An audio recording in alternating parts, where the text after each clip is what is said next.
পৃথিবীতে মানুষ চেনা অনেক কঠিন। মানুষকে চেনা কিন্তু সহজ নয়। মানুষ শত ক্রোশ দূরে থেকেও পাশে থাকে, আবার হাতে হাত রেখেও বিশ্বাস ভাঙে।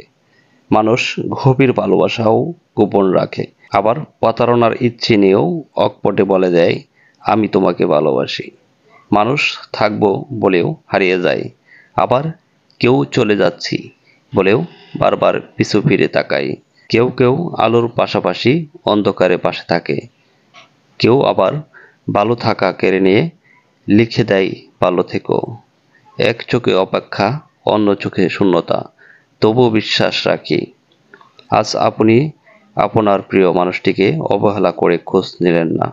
সে আজ রাতে না ঘুমিয়ে কষ্ট পেয়ে কান্না করলো। আপনি তাকে যতই ভালোবাসুন না কেন, তার এই কান্নায় আপনি এক ধরনের ভালো লাগা অনুভব করবেন। পরের দিনও আপনি তাই করবেন। আবার সেই খেয়ালিপনা, এবার তার খোঁজ নিয়ে জানতে পারবেন সে চোখের পানি জড়াতে ব্যস্ত। আপনি ভাববেন, বাহ, সে তো আমাকে খুব ভালোবাসে। আপনার ভেতরে অদ্ভুত এক ধরনের অনুভূতি হবে, বেশ ভালো লাগবে।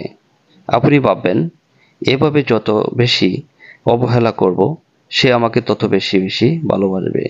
আস্তে আস্তে আপনি আরো বেশি অবহেলা করা শুরু করবেন। এভাবে একদিন হঠাৎ করেই জানতে পারবেন, আপনার অবহেলা সত্ত্বেও সে আজ গভীর ঘুমে মগ্ন। তার চোখে আর পানি নেই আপনার জন্য।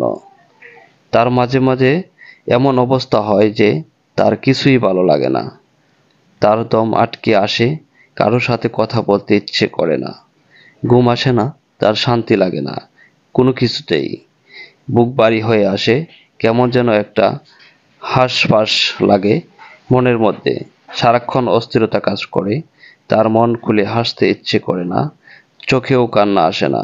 নীরবতা যেন আঁকড়ে ধরে রেখেছে প্রতিটা মুহূর্ত।